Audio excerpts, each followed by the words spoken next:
What's up, deckheads? It's no secret that when I do my gaming, most of the time I like to have my hands on my deck.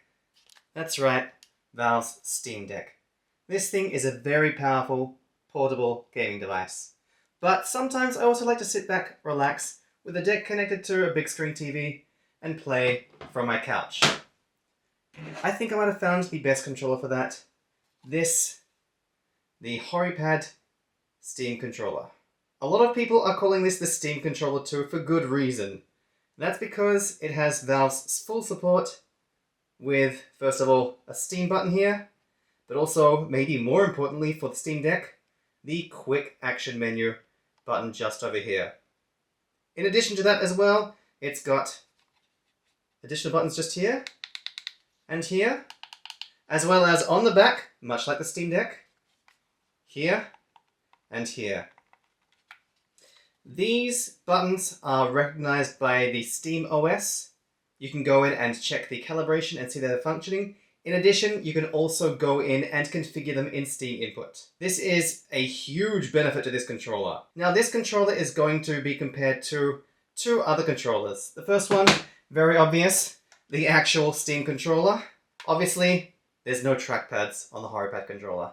That is a huge benefit to the Steam controller.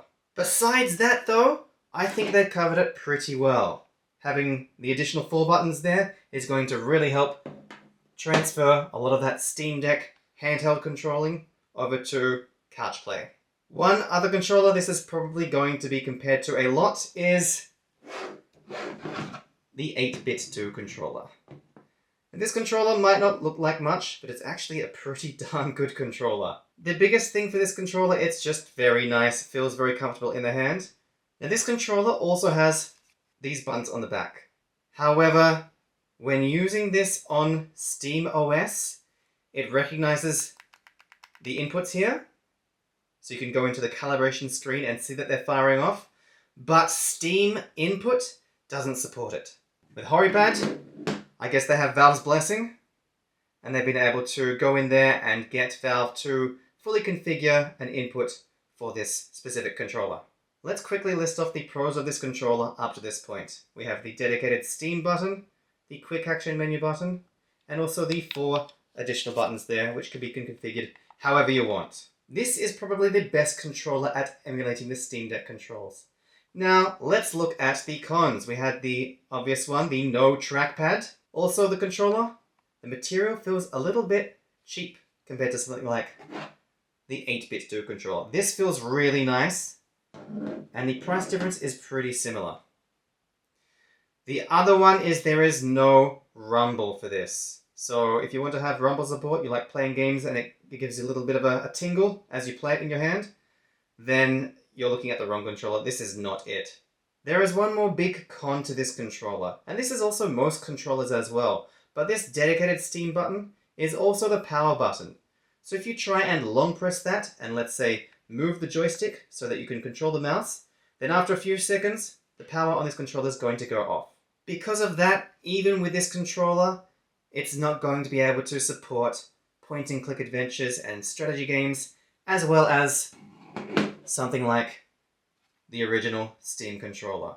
One more potential con to this controller, depending on your preferences, it's only available in Bluetooth. I think for most cases that's fine, but if there's a little bit of distance between your Steam Deck and your couch, or there's maybe some other objects in the way, that can be a problem. You'll experience some latency, sometimes the connection gets interrupted.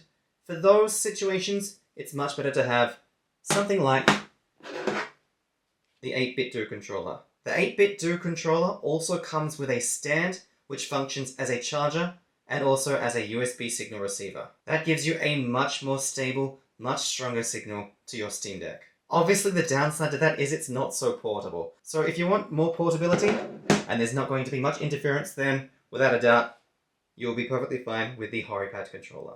By far the biggest con to this controller is its availability. Right now, this is only available through HORIPAD Japan. HORIPAD do have a subsidiary in the US. For some reason, they only provide this product in Japan. For most people, this controller is going to be very hard to get their hands on. Is this the new Steam controller? It's close. It's really close. I would also like some trackpads. I can take or leave the rumble. Obviously better with the rumble, but I can leave it. I don't have to have it. But the trackpads would be really useful on this to fully get the couch gaming experience of the Steam Deck.